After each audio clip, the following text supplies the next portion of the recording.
Hello, everybody. It's Tara Boothby, Sojourn Psychology, and these are our conversations for restoration. This is episode 4 of season 1 with Brad Jersak, Dr. Bradley Jersak. Thanks for having me. It's good to see you. Yeah, yeah. And so first off, because some people call you Brad, some people call you Bradley. Is there a preference or is it a friendship thing? Yes, thanks for asking. I feel I started out with, my mother called me Bradley, and then in probably 2009, I started making that my writing name. And then I realized that there was an inner child that felt warmer when I was Oh, called Bradley. So I'm not offended by people who call me Brad. My website's still bradjerzak.com, but I do. And so as I invite anybody to call me Bradley, and I'll feel a little warmer. wow. Okay, that's lovely. I'm glad I asked that. And I've heard that from other friends on this sort of spiritual healing journey that they have this new acquaintance with their name, and so changing it from a nickname to a preferred name. Yeah. Beautiful. So Brad, I mean, like, I'm super pumped to talk to you. You've written over 30 books. Over 20, I guess, probably. Yeah, over 20, just Yeah. over 20. It's interesting Some because have sold dozens of copies also. dozens. I know that's a big deal when you write a book. It's like, a little bit of royalties go to a big giant cup of coffee. So I actually just picked up the unspoken sermons. And then I was curious. I haven't read it. I haven't interacted with it. And I opened it up and William Paul Young has, endorsed it. And then I'm looking at the forewords and it's Brad Jersak and Baxter Kruger. I'm like, this is really cool. People friends. Yeah. Yeah, so way to go. And I think that a lot of people that I'm familiar with are always sort of curious about like the story of Bradley. And so you're a Western Canadian boy. I was born and grew up in Manitoba. So I was a prairie boy who married west with Eden, my wife, and I cannot get her to move back to the snow and the mosquitoes. But Oh, I enjoyed the lush green experience of British Columbia, and I suffer through the seasonal affective kind of depression of not seeing that orb in the sky for 30 days at a time, but we've worked it out, and I really have made this my home in on the wet coast. the wet coast. I always thought Eden was from Manitoba too. I didn't know that. No, grew up in Aldergrove, BC as a farm girl. Her family were chicken farmers who'd been immigrants from Mennonite immigrants from Ukraine who made a life of producing eggs for people. So there you go. Yeah. Wow. So that's cool. So if anybody's like not Western Canadian, Alder Grove is like kind of Bible Belt. Chicken farming is pretty traditional occupation in that area. That's cool. I didn't know that. Yeah, I live in Abbotsford now, which is just the town over, and it's really strange. We have, on the one hand, a very high, like disproportionate population of Dutch Reformed and Mennonite Christians from conservative traditional backgrounds. We've got a third of the city now are people of Sikh extract from 100 and more years ago. So, and then on top of that, we got the nickname Stabbotsford because we had a gang war problem for a while in the night. And so, three distinct cultures in this city of 150,000. It's wild, and I like where I live. I like the people here. Yeah. Yeah. Yeah, that's cool. We could talk all about the Lower Mainland right now and everything that's gone on. And so I guess when you set off, first off, how did you decide to move into, I don't even know if you would have called it theology or just like ministry is sometimes what we call it when we're young. Yeah. Like, did you go from high school into Bible school? Did you? Yeah. I'm 60, so it's a long story, and I'm going to distill it for you, but it starts very early. I'm 6 years old, and I have a dream that seemed to be a call to ministry. I wrote my first sermon when I was 8 years old and delivered it. And then my love for my uncle, who was a police officer, sent me in a different direction. I thought, I want to be with the police. And then, well, maybe I'll be a lawyer. And then maybe there's just more jobs in business admin. So I'm kind of was distracted. But my dad said to me, before you go off to university, would you do me a favor? Would you spend 1 year in Bible college just to lay a foundation, and then whatever after that? I'm like, sure, I would do that. Sounds like a party. But by the end of that first year, my marks were so high that they enticed me to come back for a second year because I just always loved the scriptures and I found biblical studies and theology fascinating, and I had a natural inclination to it. So that second year, uh, a, a biblical studies teacher, a gospels teacher, said, "So you're going off to business admin. You want to add up numbers for the rest of your life?" I'm like, "No." And and then he said, "Well, if money were no object, what would you do?" And I said, "I'd have your job." And he said, "Well, then do." So I finished up, and it was that instant. It reignited my call. But I thought, well, so I'll become a Bible teacher. Finished my bachelor's degree, finished my master's degree, and then all the doors closed. And then Eden's church called me and said, "Would you come on staff as a pastor with us?" So I was with the Mennonites as a pastor for 10 years, and I fell in love with that front lines work, with outreach, with youth and young adults, and then mobilizing them to work in the city. And then we planted a church that I led for 10 years with my friend Brian West, and that worked with people with addictions, people with disabilities, a third of the church, and people who struggle with poverty issues, all of that.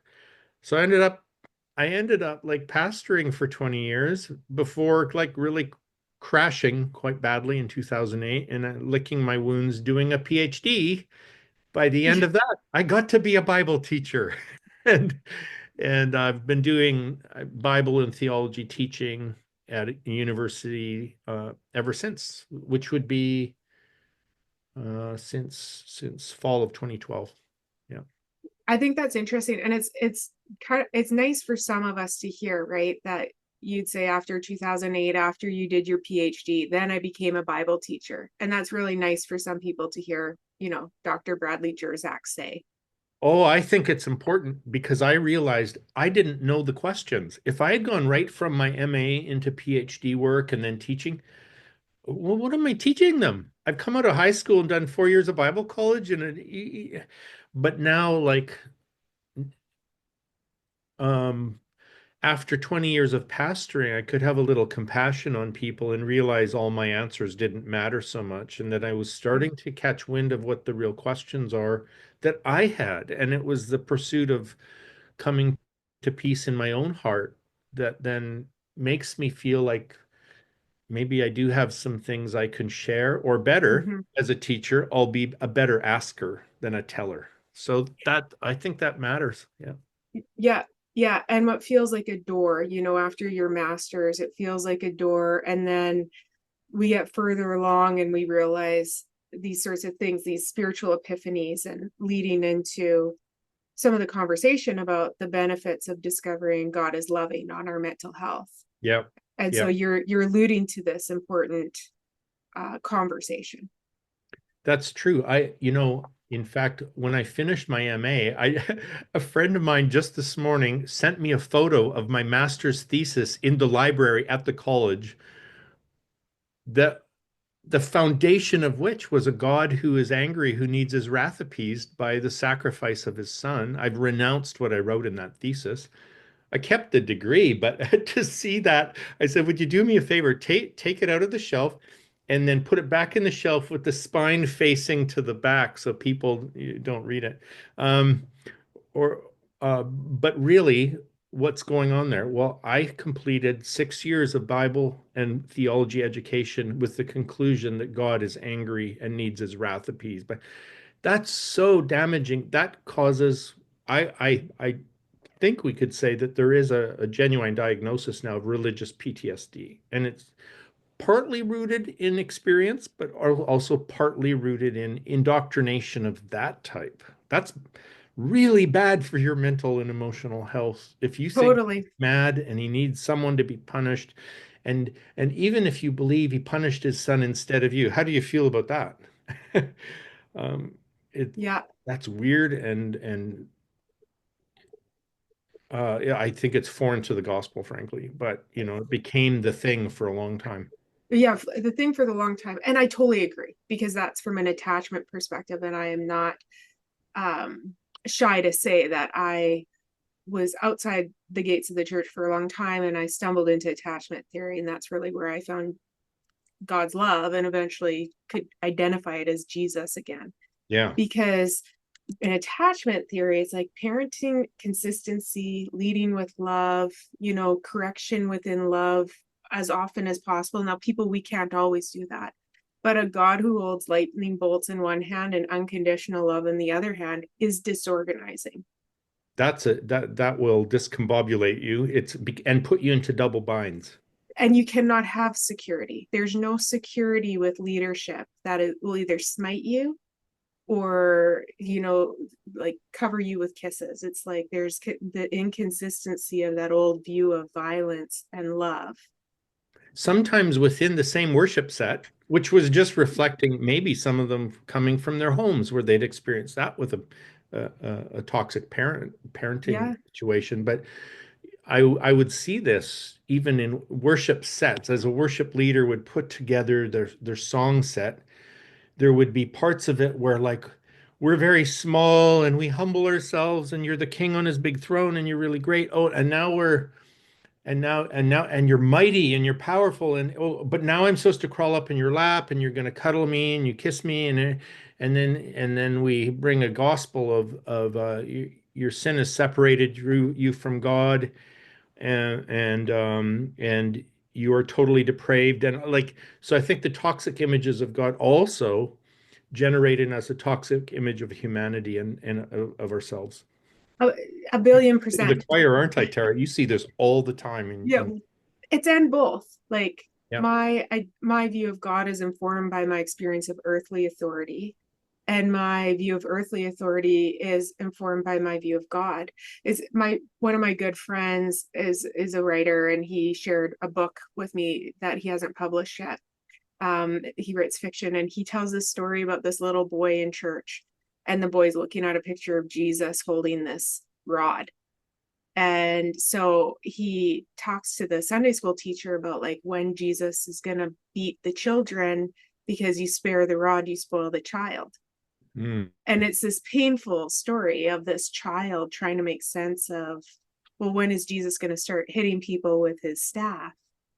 Right. Or I heard this as a child multiple times, that, he's the good shepherd and his rod and his staff, they comfort us, and that maybe sometimes he would have to use his staff to break the leg of a wandering lamb so that it wouldn't, but he now will he'll cuddle the lamb whose leg he's broken. I'm like, that's just blasphemy. Yeah. The rod is to be used to protect us from bears, lions, and dragons. Like that's not a, anyway. You can see how tangled that gets, can't you? I mean, Yeah.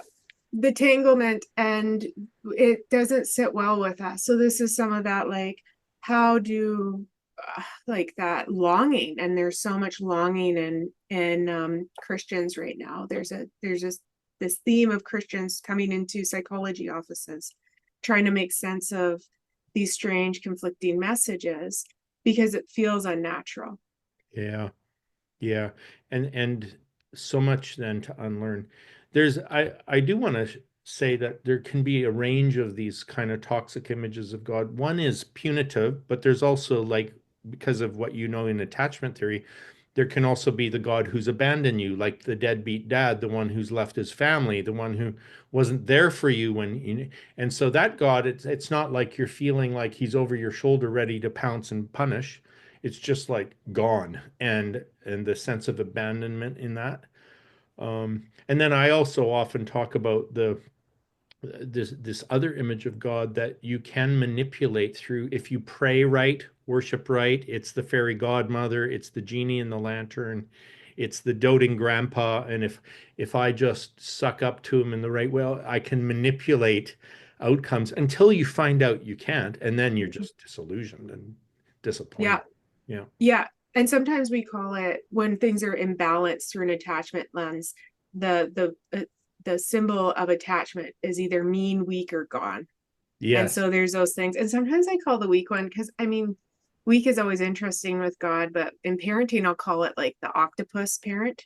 And Mm, so there's also this theme with God where it's like God can only hold so many of us. yeah. And if you just don't quite make the cut, there's only so many arms. I got cut you off because I've Oh my only got eight goodness. arms. Yeah. Similar to that, I think is we've run into this one a lot, that the kind of the weak God, and maybe worse, is when I was being molested or abused, he was there, but he didn't do anything. So they have an image of God sitting in the corner watching their abuse rather than co-suffering it with you in a way that brings you through and out of the trauma. But that image of him sitting in the corner as just a passive observer who's powerless to help you, that's felt very deeply in the body.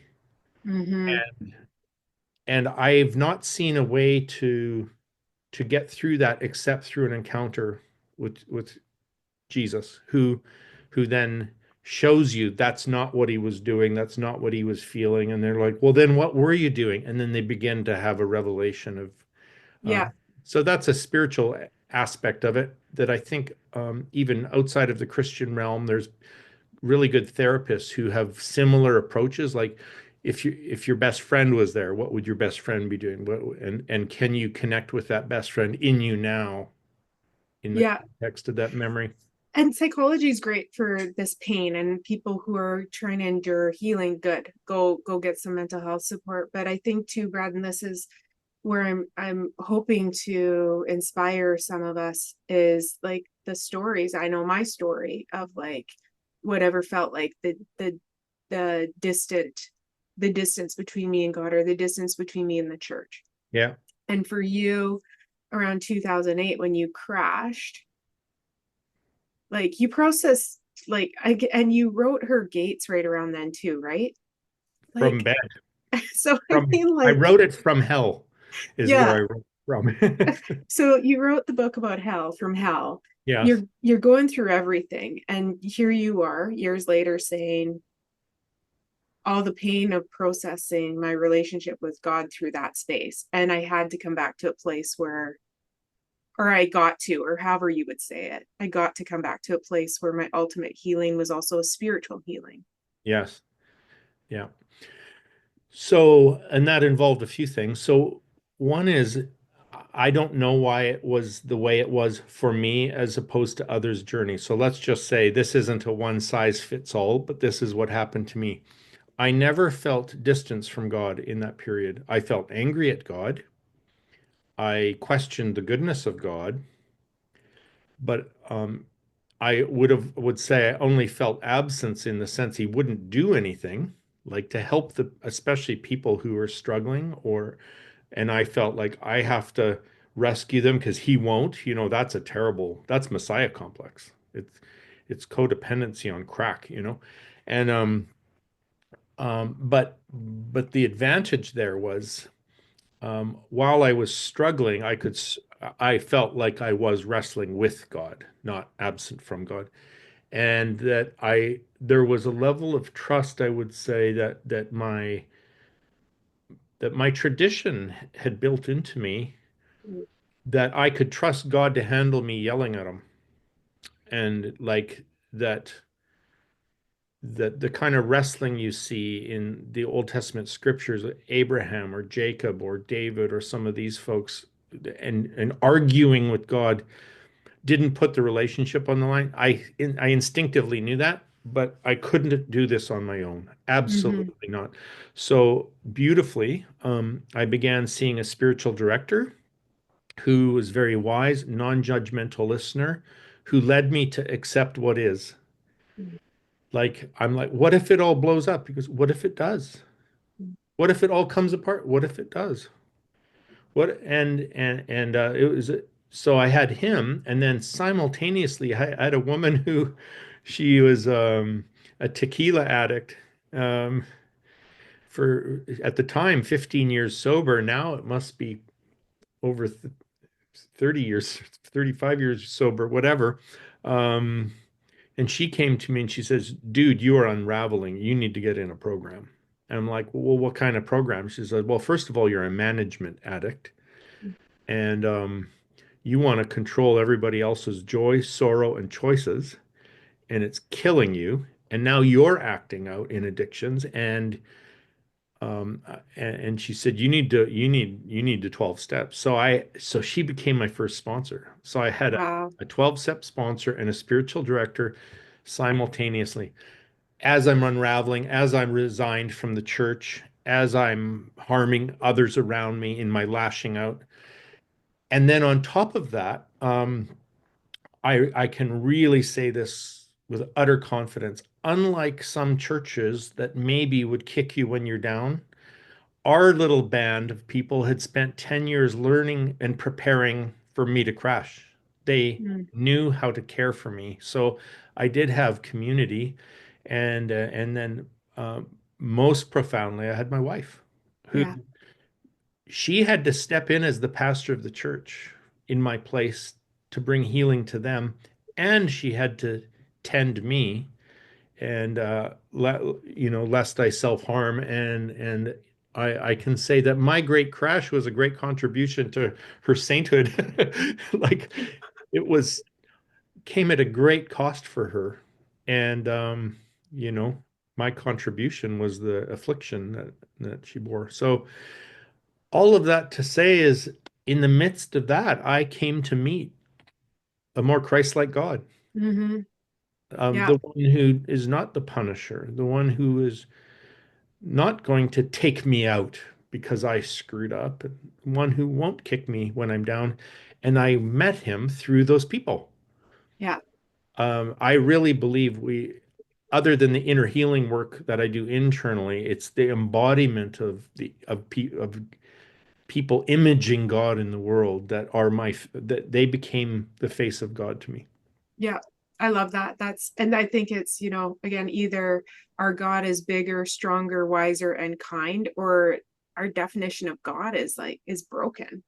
And Hmm. sometimes in our brokenness, then we have to discover the misinformed experience we've had of leadership, whether that's the people, our parents, or church, or authority, or God over us, because love is always loving, or it is not love, right? Yeah. Okay, so I want to ask you something, because William Paul Young and you both will mention this about the paralleling the wrath of God with the wrath of your wife, and like that. Yeah. And can you, because it's beautiful. Yeah. Yeah. So, uh, where should I start? Yeah. So the idea of wrath, in the scriptures, I'll start with the scriptures. Um, I see a development of the idea, and initially, wrath is, you need to understand, like the literal translation or a literal definition of wrath is anger that does violence. And the violence is a kind of violence that does harm. So to literalize God as wrathful, St. John Cassian, he church father, 4th century, he said to literalize the wrath of God in that way, to assign violent harm to the God who is love is to commit to create an idol and to commit a monstrous blasphemy. So that's interesting that the early church knew this. You Mhm. don't read it literally. So then that leads to, well, then what does it mean if you don't read it literally? And it begins to as early as Isaiah and some of these books and comes up very strongly in Romans that wrath in that sense is he's giving you over to your choices. He consents not only to your defiance without handcuffing you to a gurney somewhere, but he also consents to your experience of the consequences of your own defiance. And so it's not God who punishes me, it's my defiance, my my willfulness. I believe that the fundamental, when we say in 12-step recovery, the exact nature of our wrongs, the exact nature of our wrongs is self-will.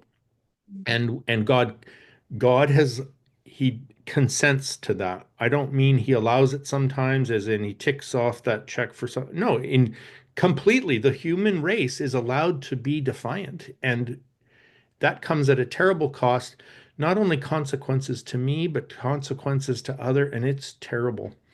But that's not the end of wrath. It's not only consenting to the consequences of our defiance so that we'll bottom out, the recovery language, Mhm. but also that he will oppose everything in us that is not love. And he can do that through people like my wife, where um, she does have agency to challenge me in ways that there is no agenda except for my recovery. There's no agenda except for love, but it's very painful when she asks me uncomfortable questions, and when even in the heat of that and witnessing harm I've done to her is like a consuming fire that begins to burn away self-will in me, burn Yeah. away lies that I would want to tell her, burn away um, uh, the ways that I don't love well, and generally to do with selfishness. And I'm I'm going to name some ways we talk about self importance, self pity, self loathing. So it's not just that, you know, God wants to consume all of those things with the fire of his love. And Eden has helped me with that. Also, my that first sponsor of mine, she was pretty wrathful, and but she did it in fun ways too. So the wrath, she was an expert at this. She would treat my heart with great gentleness and tenderness, and she would absolutely fry my ego. Mm. And I mean egoism. I mean, we all need an ego, but where my ego wants the throne, and it was like in the scriptures in Hebrews where it says the sword, the word of God is like sharp like a sword, and it can divide soul and spirit, joint and marrow, whatever. In her case it was, and in Eden's case it can divide heart from ego, apply healing salve to the heart, but just flames to the ego. So I'll give you one fun example. Um, some of the ways myself would manifest most strongly in my addictions were again self-importance, and then self-loathing, self-hatred, and then self-pity. And so if I was expressing authentic lament about the wounds in my heart, my sponsor would say, would speak kindly to me, speak tenderly to me. She'd say, you're not a piece of crap, Brad. You're below, but then I'd come out with the self-pity, which could sound quite similar. And she'd go, get off the cross, Brad. We need the wood. And I'm like, what? I'm trying to self-pity here, and you're just consuming it with the fire of a, and then we just both start laughing. Yeah. Because and it was so liberating, right? But that's, so when we talk about let's say Eden or her, those would be the primary my experiences of the wrath of God. It's like, Mhm. have you bottomed out enough, and are you willing to hear a painful truth or experience uncomfortable questions that have no agenda except to liberate you? So Yeah. that's what we mean by that.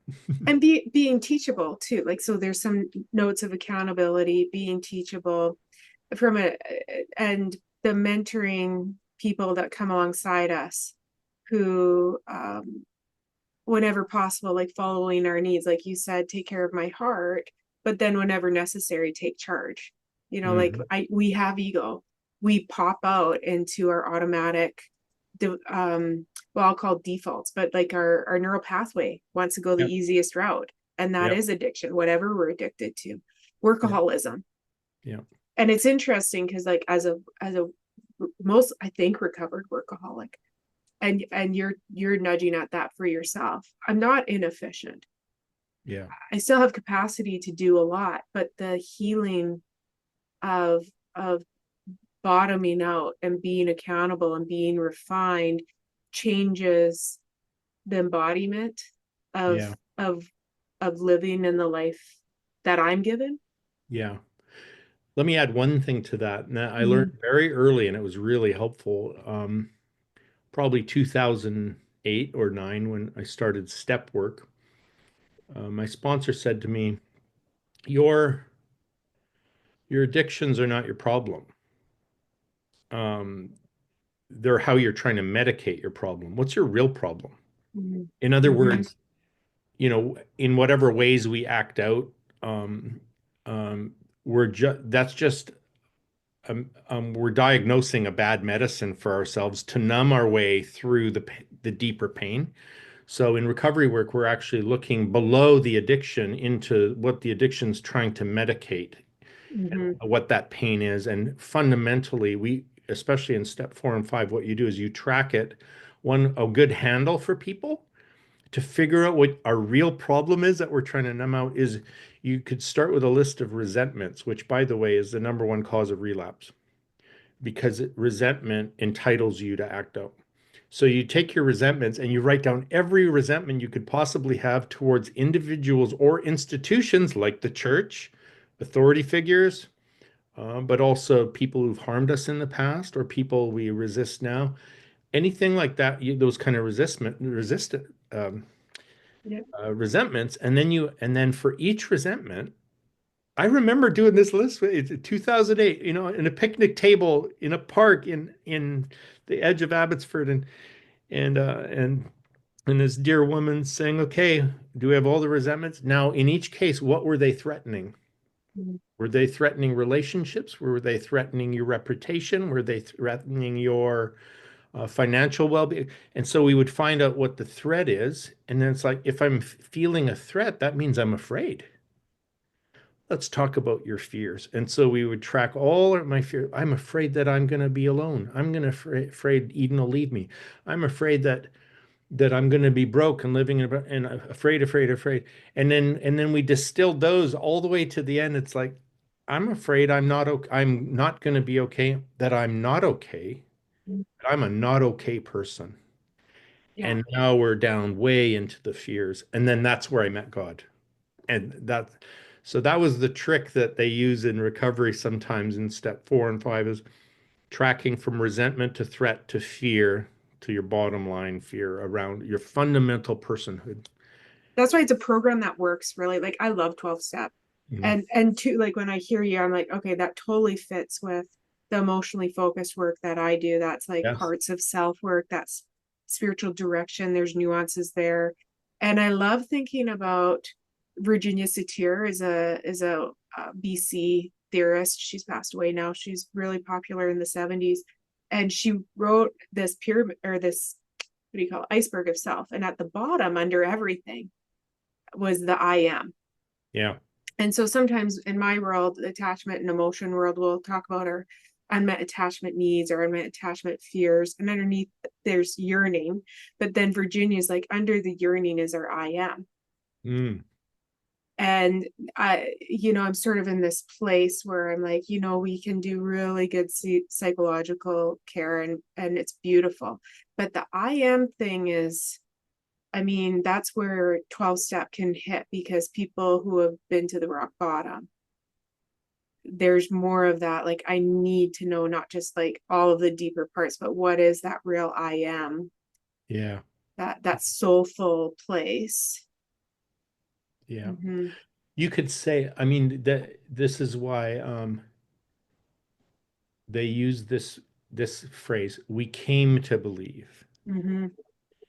And so it's a process, right? And what did we come to believe? We came to believe in a power greater than ourselves at the deepest level that could restore us to sanity. And this is something, I mean, we could do therapy right now with me. This is something I'm working on these days that when I think about that bottom out language, there's this dour Russian proverb that says, when you think you've hit rock bottom, you'll hear a knock from below. And in the proverb, they're trying to imply it's going to get even worse. This is just how Russians are, you know. But then I came to believe that it's Christ who's knocking from below. So for a long time, I've been meditating on this and how whatever my rock bottom is, he's undergirding it, right? And he's knocking from below. But then I think you probably know Eric H. Jansen. Uh, He's my new, I love his book, Ponder. oh I'm reading it. It's everybody read Ponder by Eric Johnson. yeah, I'll put it in below. He's yes, special. he's Yeah, I very think he's a mystic. I don't know what he thinks, but I'm he's like, absolutely a mystic. There's no doubt about it. Well, here's some fun notes. I'm also his godfather, but also he prayed for me last Sunday, and even though I've been talking about you'll hear a knock from below, he said, "Do you know what's below?" And this is exactly what you're doing with the I am there, Tara. It's exactly the same thing. He said, below you hit rock bottom, you hear a knock, he's down there, and there's an invitation to sit with him in intimate conversation around a table and just feast, and I see you laughing. And I'm like, I haven't sat laughing with Jesus since I don't know when. mhm. And I realized I knew he was knocking from below, but I hadn't answered and gone down there and found out how. So I'm right now just spending time meditating on what would that be like to be in a safe place where I'm not just got my head on his lap as I'm feeling so low or something, but that we're actually really just having joy in the context of this present darkness we're in. I mean, it Mhm. is crazy in the world right now, and It's so bad. every reason to despair. But there's a knock from below saying that's not the end. That's not the bottom. The bottom is down here in deep, joyful fellowship with somebody who knows all the pain and yet has not turned their face to the wall, so to speak. Yeah, so there's a few things, and one thing I because we're talking about Abbotsford people, and Ron Dart is just like you brought Ron Dart into my life with the Thomas Merton course, and Yeah. Ron You has accepted him into your heart. Yeah. he's like he's just been balm to my heart when you're talking Yeah. about that healing heart, a wise, good mentor for me, Yeah. and I collect mentors. He's great right now, and mentors for life. But in Ron's class, we were talking about, like, I shared this thing that what really bugs me is this modern view of the old mystic and theological view of the diamond, the inner diamond that could get dirt on it. And sometimes people will say, well, it's a diamond covered with shit. And that's a more modern view. And it really troubles me, because I find it derogating of our our self-love, and like God's, like our loving ourselves is a mirror of God's love for us as well. Hmm. So I think of the diamond with dirt on it, and I parallel it to like Dumbledore's phoenix. Like if Yeah. any phoenix, but if you're gonna be a phoenix, like if you could be Dumbledore, like the best, well, best wizard in Hogwarts, because there's other amazing wizards and other amazing stories.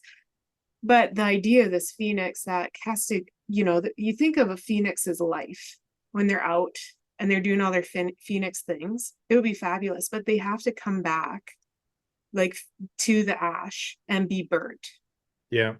And I imagine that phoenixes would always have ash on their wings. Mm. That's sort of how I see it. But it's this returning, Yeah. this coming back, and the knock underneath, because there is burning. The things that I despise about my younger self, Hmm. the burning hurt, and it still hurts Yeah. to look back on it. And there's more burning. It's coming. Yeah. Yeah. And there's a heart to be reconciled to that part Mm, of you, right? yeah. I think you're one of the primary people that introduced me to family systems therapy. And we'd been doing work with, extremely dissociative people for a long time, and then we realized, oh, this is just parts work. And yes, to come to peace with some of those younger parts where we're maybe embarrassed of how Hmm. they lived and acted, and I remember looking at photos of myself at certain ages and just despising that person. And I feel like I'm now, I've just hit 60, and I'm coming to some peace with some of those parts despite the ugly stuff, right? And that's where the Yeah. ashes maybe are the what needs to. And I love that image. Do you know, I wrote this book, Out of the Embers. No, I didn't know. So, so out of the I made the original cover, and the publisher didn't want to use it. And they came up with a beautiful cover, but my cover had a phoenix. Oh, cool. Yeah. Yeah, that's really neat. I didn't know that about your cover. And it is like the inner parts of us. So there's so many things, there's all these inner parts and they don't die with they all come along with us. We're not getting rid of any of our past. The goal with our insecurity and our human existence is we can look back and see both good and bad, no Yeah. matter the spiritual trauma or the familial trauma or whatever it is. um but there's these beautiful places, and then I like how you notice that too. When you started to heal, you can see the roots. So you're like, there was roots that my church experience put in me, my Bible school experience, the church that I led, my belief in God. And yet when we go through abuse, not just spiritual abuse, but people think I got to cut off. But you're acknowledging there was a depth there that helped me through. The root Yeah. system stays. Yeah. Here's the difference between you and me and the big problem for someone like me. What if you're the abuser? I I'm I was the authority. I'm Mm-hmm. the one who left people damaged. I'm the one who would they come to you to see about. And I saw a really troubling meme the other day. It says, your actual body count is the number of people who come to therapy to talk about you. And I'm Ooh, that guy. It's very painful. So I don't know what you would have self-loathing about towards younger parts of yourself, but I can tell you that um, from the perspective of someone, my continual issue is um, our culture, I think, in general, would say I shouldn't be doing anything.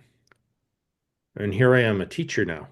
yeah. You shouldn't be a teacher. You've harmed people, right? And so this is tricky. Yeah. I think though, because I feel like my because I'm in leadership, I've been running my clinic for 19 years coming Mm, this July. wow. And so there's a lot of people that come through this building. There's a lot of people that I've been in charge of since I was 26 years old. So Yeah. Yeah. I've done terrible damage in 26. I unknown. think that's when I started pastoring too. And so we can't know it all. We have to like fall flat on our face. uh Sarah McLaughlin has a tour right now called Stumbling Toward Ecstasy. Mm, And I'm like, I get that. Or Robert Schuller used to have the book of Failing Forward, and that's painful. And I was thinking about too, I almost lost this, but you knew it to say in the fall, in the Letters of Paul course that's led by Open Table Conference, and there's lots of great teachers. You were teaching, and it's sort of this piece struck me on the pain of grieving both the harm done to us and institutional trauma. But in institutional trauma, there's an acknowledgement that I have then done harm, yep. and I believe things, and I've stepped out. The damage I've done as a leader, a lot of it was because I believed in a father God that would kill his son. Yep.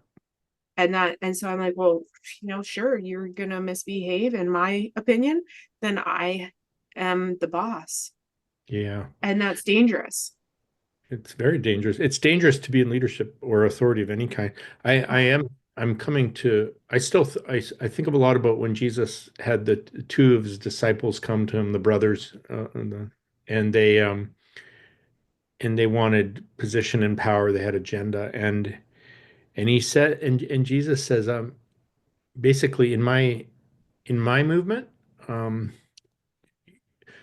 I forgot his exact words, but it's in the kingdom of God, it's not that you'll dominate others, but he goes further. He says, or exercise authority over them. Like, if that's out of bounds, then how do you lead anything? And so, how do you not exercise authority if you have a hierarchical system? And so this is tricky. And then he says, well, here's what you do. You lay your own life down. You become a servant of all. You wash one another's feet. And he invents servant leadership at that point. And so that every step forward in kingdom authority is a demotion. And Mm, but yeah, I have to think about the ways I believe I authentically, genuinely disqualified myself from ever speaking out loud again mhm, or trying to help anybody when I did more damage than good. And my only way through that to this point is two things. One is that I can pay forward the mercy I received, mm, and I have an obligation to do that. And that where I can't restore or heal those I hurt, I can do what we call a living amends. mhm, So I'm living my amends by bringing something redemptive and a better gospel now, a better image of God, a better image of people. And if living my amends will help some people, and if it is how I pay forward the mercy I received when I need it, then I guess I'll do that until I'm canceled. And probably will get canceled at some point. That's just how it works. We don't like redemption, actually. So in the mhm. meantime, I'll do my best and then sit it out. I think though, like I look at like you and Paul in particular, but so many voices, John McMurray and many people who have vulnerably shared of like, this is why I'm so flawed and why I'm, nobody should listen to me. But Yeah. then the testimony of doing it and being a voice that's speaking love and of change and how healing that has been for me when I was like, everybody hates me. I would say there's an I Hate Tara club. And I was Mm, sitting with I was helping at a training. Two of my mentors in psychology were teaching, and I was just feeling dysregulated by people who don't like me. So I'm volunteering, and I love sticky notes. I pull out a sticky note. I started writing down all the names of people who I believed were in the I Hate Tara club because it seemed like it was like the naughty list at the North Pole, and it was long and rolling down yeah. the iceberg. And it was so small in Mm, comparison when I looked at it. And I'm like, like, boy, the voice of self-loathing yeah. it's so potent, it's so loud. And it's self, right? It's Mm-hmm. really weird. You think that you're being humble or something, but it's really just an inner Pharisee accusing you of not living up to the perfection it demanded, and you've embarrassed it. Yeah. So now it's going to punish you, and that needs to be consumed too. Those may lurk around, but they're a lot quieter, Mm-hmm. a lot less convincing, and they need to stand off a bit, so I don't confuse them with me. Yes. Yeah. And I don't know what you think about this. I'm not sure whether to even treat, let's say, the voice of self-loathing, is that a part or that needs a hug, or is it an impulse that needs absolute rejection? And I'm inclined to the latter, but it depends on what model you use, actually, I think. I wonder from a neurological perspective if that's a good thing. Like when we're craving, I call it lazy brain. So if you're trying to give something up, your brain Hmm. is detoxing. Hmm. If you want to stop using pens and start using pencil, your neural Okay. pathway needs to like be changed. Okay. So the brain gets lazy. It likes the pen's probably a bad idea, but something that is chocolate. So it's like going to give you a burst. There's extra Yeah. dopamine or endorphins. It's all good. So if I stop chocolate, I got lazy brain, and lazy brain does things. It's smart. It's like going to trick me. It's going to give me ways to crave or to try to get me back. Negative thoughts about who I am, self-defeating, all those things that are part of like a natural chemical withdrawal. Yeah. So when I'm even just psychologically and how our body is created, it's easy for our brain to look at like, okay, I'll tack this so that you stop doing the good thing. Mm. Rather than contemplating, being mindful, carving out space to just be soulful Yeah. and be present so that we can exist in our spiritual self. And like, that's kind of a beginning point in spiritual recovery, is even if I can just be quiet Yeah. and not have to do the bigger, grander move. Yeah. So Mhm. that's so you're saying that that's lazy brain being crafty. Lazy brain being crafty. And I remember years and years ago, I had this pastor wife say to me, we got to remember that whatever the Yeah. darkness has been around here forever. Yeah. If you will call it like angels of darkness or demons or whatever language people like to use, people often call it, oh, a demon or a monkey on my back. Sure. They've I'm been wrestling with my watching, demons. Yeah. Yeah. Yeah.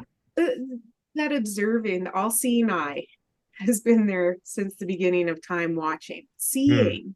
Mm. So you think like whatever our evolutionary psychology is, or whatever the spiritual influences, it's like, don't reinvent the wheel. If Mm. I want to stop a person from doing a good or better thing, make them feel like crap, Mm-hmm. you know? And then offer chocolate to satisfy. Yeah, eat your feelings. Yeah. Very good. See, I told you you could do therapy on me while we're in this. Very good. Well, I think it's meeting and understanding, sort of like a joint effort. Yeah. Um, and I love the idea of recovery. And I think 12 step is amazing. And then what you were talking about with amends, and this idea when we touch the harm done to us, the harm we've done to others, and amends is, we make amends whenever to do so wouldn't cause harm to us or others. And that's painful too, Yeah. and I think that the people I've hurt, I'm going to grieve hurting them Yeah. until the day that I die, Yeah. because there's And the people, only healing for grief is grieving, right? So yeah. And you're not going to be, it's not wise to try and reconcile with everybody or repair with everybody. yeah, and the reality is, let's say I take 10 years to work through this stuff, and I'm like, okay, now I'm ready to go make my amends. But the one I'm going to make amends with, it may be day one for them. And so I shouldn't try to extract something from them. That's one thing I teach people when I sponsor. Yeah. Your amends are not about extracting forgiveness from that other person. You have already taken enough from them. You're just saying, I'm so sorry for what I did on my side of the road. And you may have the courage. This is harder. Is there anything I can do? And they may Yeah. like, A, I never want to see you again. B, I will never forgive you to the day you die. And C, well, yeah, you could do this for me, like go hang yourself. Like so, but that's the job of amends, is just to own what I've done and to express my sorrow for doing it, and commit to being different. And to And have a good sponsor, like if you went yeah, to your sponsor and said, I want to go this person, the one that might tell you to go off yourself, a yeah, good sponsor would be like, Brad, no, not yeah, that one. yeah. I think I just mentioned this in a meeting last week. Some guys, men or women who are addicts, they feel so much shame for what they've done, and now they've seen it, and so to medicate the shame, they want to rush to their amends and do a full disclosure to the person who they've harmed, and what's that? What are they doing? Oh, they're just medicating their shame at that person's expense at this point. Now they may be demanding it too, but that's why it's better to get through the first, 7 steps so that you know the exact nature of your wrongs, not just like Hmm. what's the bad thing I did, right? And yeah. Yeah. And I like that the like working through the amends to see, okay, this is my grievance, or how I was grieved and why was that a threat to me. Hmm. And you're just giving me some language here because I'll say like I get to choose who I am in all my relationships and I get to like myself, which lends to the loathing. Like if I don't like me, I don't think I can step into this relationship. Yeah. But also there's a place to sort of sit with that and wonder, is there why, like what's the threat to me liking me in this space? Yeah. Well, there's a lot there, isn't there? I find that if I remember the ways I've done damage, I Mm-hmm. can slip into self-loathing, which is all about me again, which was the problem in the first place. But if I can begin to say, instead of feeling this as my pain about me, I'll begin to intercede for the pain I caused in them, and I'll to decenter me from it, and Mm-hmm. and to apply it then to empathy rather than self-pity, Yes.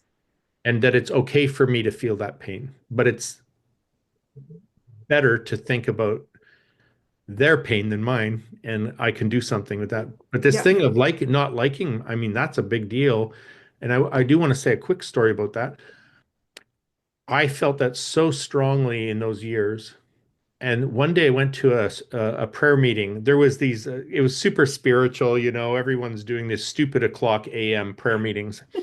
I mean, it was super popular for a few years, 5:30 a.m. And there's 400 of us in the city praying at 5:30 a.m.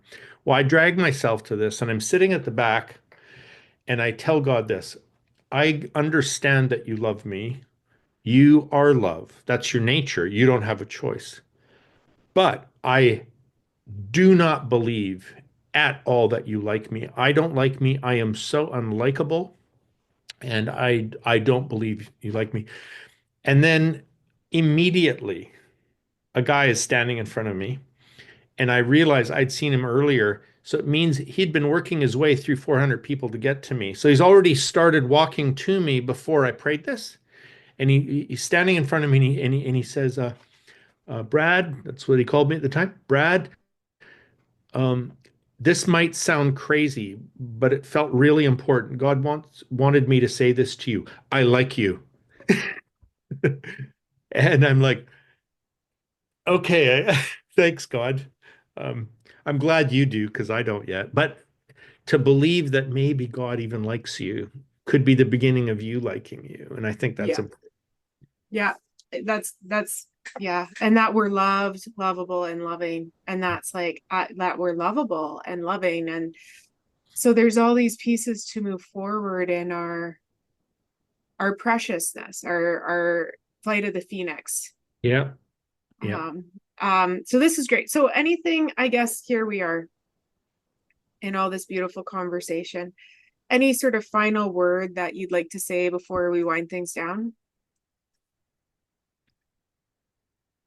Keep up the great work, Tara. I'm so grateful for you. I'm grateful for the work that you do in the world. I'm grateful for the good fruit I see of that work. And I'm grateful that even though you're super intelligent, you don't pretend you've arrived and you're constantly learning. Let's just make a let's see if we can clone you. Because we need more Taras in the world. Oh, that's nice. Ask silly questions until you find better questions. That's it's been working for me. Very good. Yeah. Thank you, Brad. You've got some good things coming up. You have something coming up with William Paul Young in March, and then we have our big thing in May as well. So what's going on in March with you and William Paul Young? I don't remember. Is that when I'm going to Texas with him, I think? It's a small retreat. The information will be down below. It's somewhere. It's small, intimate in the United States somewhere. It's a small country. Yeah, It won't be hard to find. I believe it's in Dallas, and it's going to be a really good intimate retreat where we really look at some of these false images of God that we've had, and we try to turn our attention to something and someone much healthier. And then we're really looking forward to hanging out with you in Alberta. Yeah. And I feel that. I honestly feel that one's going to be next level. And I know people who are conferenced out, but I'm saying, if you want to get together and you want to have Yeah. an encounter, I believe that we're on for that. And I think y- you're going to be a facilitator. My wife Eden is coming. Paul and I are coming. I think Baxter may be coming. Yeah. And then our artist friend. Yeah. Jared Robinson. My goodness. And here's a secret. Jared and I have been conspiring for years to do a children's book together. And so we're going to be brainstorming a little bit while we're there about what do Amazing. kids need to hear right now about all of this stuff. And we'll see what comes of it. Yeah. So Canmore, Alberta, that's in May. And the information for those retreats. And then Open Table Conference. There's some great retreats coming up with Brad, one in June and one in the fall. And so there's Brad does amazing things. They're good things. But to come to Canmore, if you're gonna come to one, let's You be may as honest. well. I would say that. Come to Canmore um, because it's going to be electric. It's gonna be electric, and Western Canada needs some of this. Like, let's get together and find the love of the beautiful gospel. Yeah, I think more than electric. It could be a healing moment. It's an opportunity for us to heal together. So yeah, Yeah, please. awesome. Okay, thanks so much, Brad. All right, bless you. Bless you.